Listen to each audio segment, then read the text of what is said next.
Bom dia, gente querida, de paz e bem. Um bom e abençoado domingo mais uma vez a todos e todas. Para quem ainda não me conhece, eu sou o Reverendo Eduardo Henrique, da Igreja Episcopal Anglicana do Brasil. Estou aqui na Diocese Sul-Ocidental, na cidade de Santa Maria, no Rio Grande do Sul. Paz e bem a todos de paz e bem. Agora num clima mais agradável, né? Agradável, mais ameno, porque a onda de calor foi sufocante, né? E que bem expressa o desequilíbrio ecológico promovido pelos seres humanos. E a natureza deu uma trégua, né? Uma trégua. Então, nesse contexto, a gente, no domingo passado, a onda do calor, nós lemos o texto de Lucas, capítulo 4, dos versículos 14 ao 21. E a leitura de hoje é a continuação desse trecho. Vai de 21 a 30.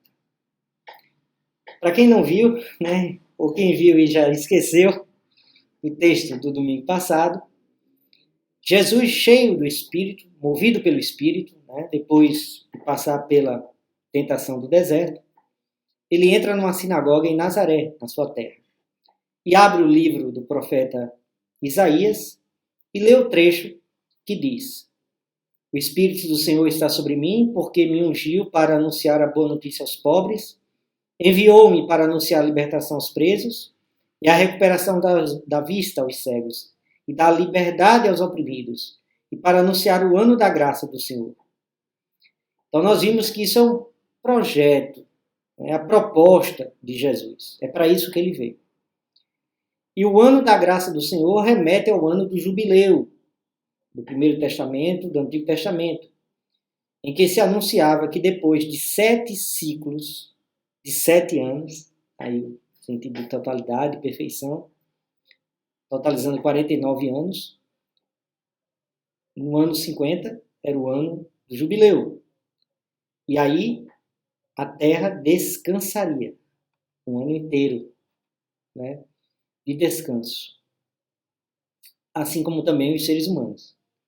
E como é que vai se comer? E o que é que vai... Bem, durante esses 7 anos passados, as pessoas guardariam, né, uma parte da produção para o ano do jubileu. Né?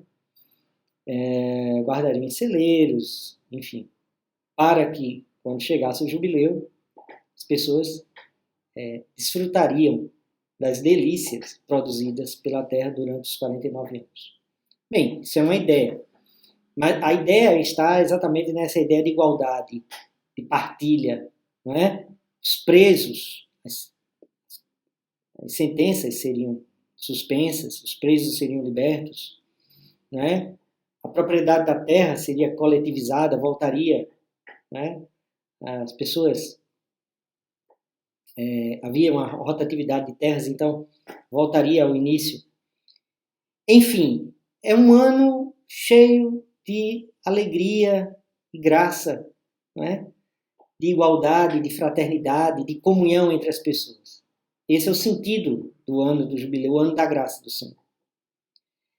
Isso foi a proposta de Jesus, de instituir, cheio do Espírito Santo, esse ano da graça do Senhor. Já que o Espírito Santo, no texto diz, estava sobre ele. A gente viu que esse texto também tem a ver com o servo sofredor, não é? De Isaías, e que há um reconhecimento desse servo sofredor como a parte de Lucas, como Jesus. Mas, bem, então, o que é que acontece? As pessoas ficam admiradas, né, com essas palavras de Jesus.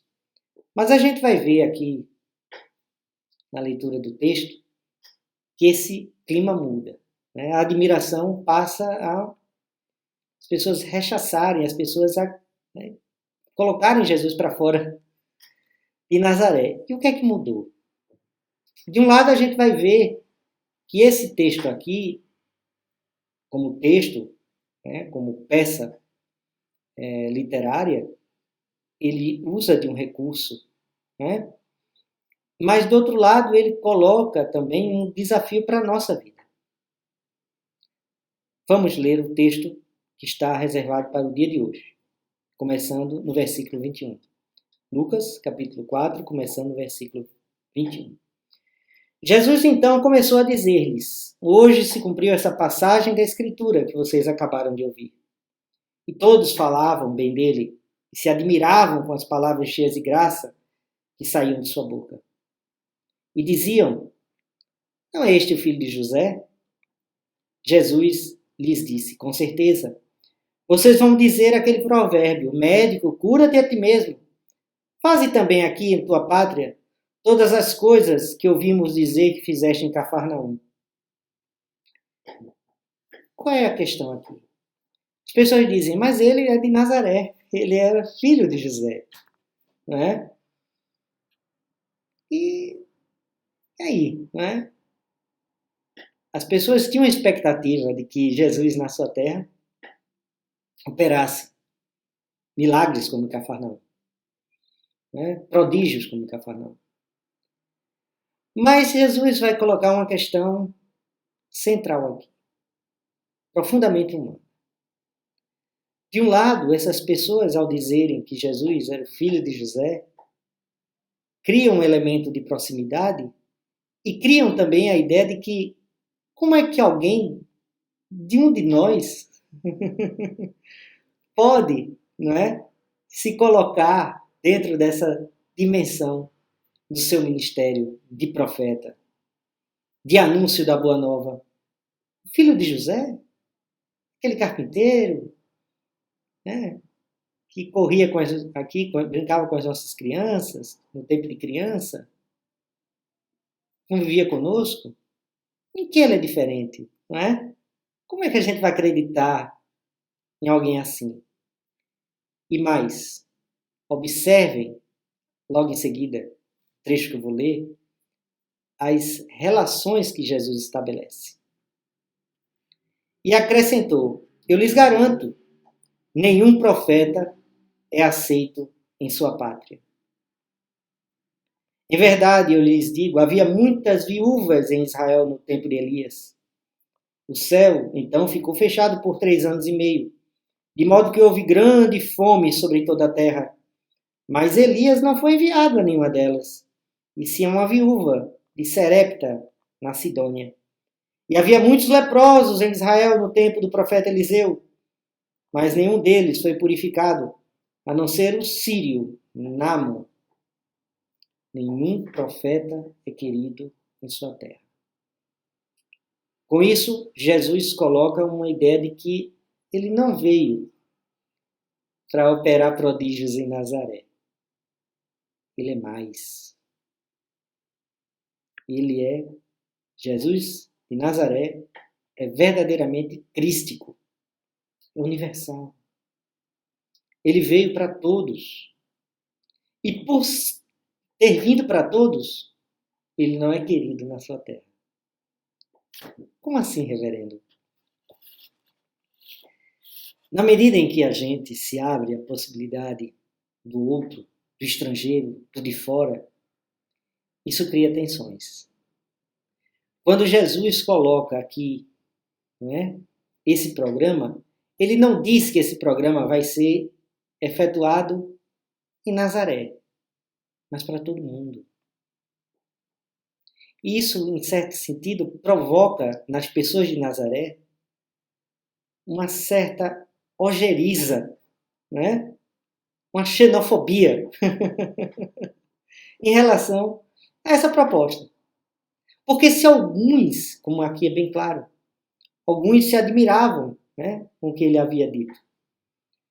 Mas essa admiração de alguns se converte, e as palavras de Jesus são meio duras, porque viúvas existiam, né, no tempo de Elias, mas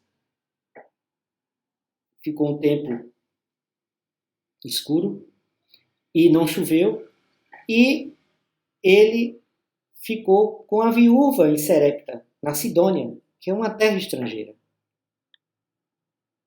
Ele ficou com uma estrangeira e não o povo da sua terra. A mesma coisa aconteceu com Eliseu. Havia muitos leprosos, havia muitas pessoas atingidas pela hanseníase.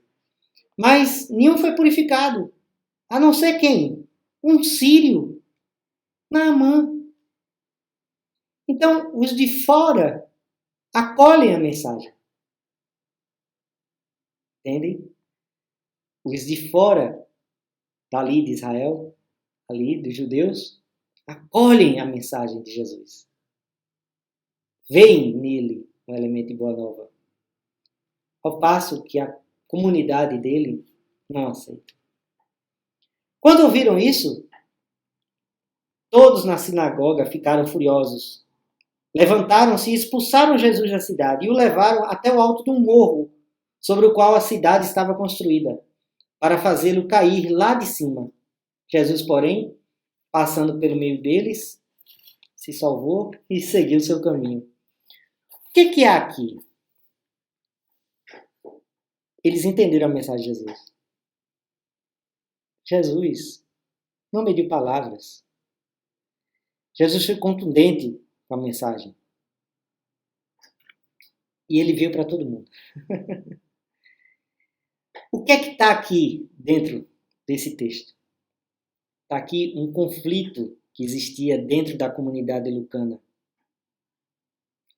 Havia aqui uma forma, uma estrutura literária para apresentar exatamente os conflitos que essa comunidade, como eu já disse, né, na leitura do Evangelho, nós vimos de Marcos, né?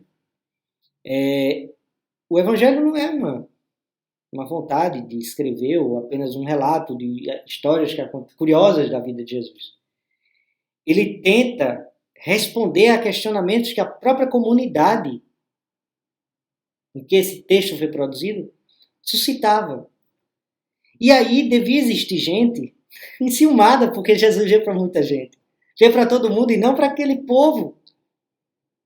E aí isso mostra de que essas pessoas que a princípio judeus, que ficavam admirados com a mensagem, logo se revoltavam, porque diziam assim: e esses pagãos? E esses não judeus? E esse povo não circuncisado? E esse povo que não aceitou a lei? Que não conhece as escrituras? Que fala grego? Então, Jesus veio para todos, para esse povo também. E aí é uma forma de mostrar, através de Jesus, e passar a mensagem de que não há espaço para a xenofobia no cristianismo. Não há espaço para que se desenvolva um preconceito em relação ao diferente.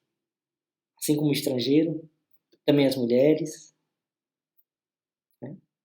Assim também, hoje a gente pode dizer, né, a população LGBTQIA+. A gente pode falar de vários grupos, pobres, negros, periféricos, excluídos. Jesus veio para eles também, para todos. E quando Jesus veio para todos, ele veio apresentar essa proposta: libertação, ampliar a visão das coisas, né? Tirar os cativos da mente, do negacionismo, do obscurantismo. Jesus veio anunciar o ano da graça, o ano da partilha, da coletivização, do espaço mesmo, né? Do reinício, né? Da propriedade, da mudança da lógica da propriedade da terra. Jesus, nesse sentido, veio anunciar um tempo novo, um momento novo. E isso é a nossa mensagem para os dias de hoje. Para esses, né, que convivem na nossa comunidade lucana e acham que Jesus veio para aquele grupo só. Jesus veio só para né? Os senhores da lei e da ordem. E aí, quando Jesus é apresentado como trans, como gay, como lésbica, como Jesus é apresentado como negro, como periférico, como mulher, como índio, como população originária, esses rechaçam. Não aceitam a mensagem de Jesus. Mudam a perspectiva, né? E não, assim não. Esse Jesus não. A gente quer um Jesus branco, loiro, de olhos azuis. Nos nossos templos, a gente não aceita diferente. De jeito nenhum. Não é? Então Jesus é para todos. É isso que ele veio trazer hoje, a mensagem. E ele sofre na pele, nele, as consequências da radicalidade da sua mensagem.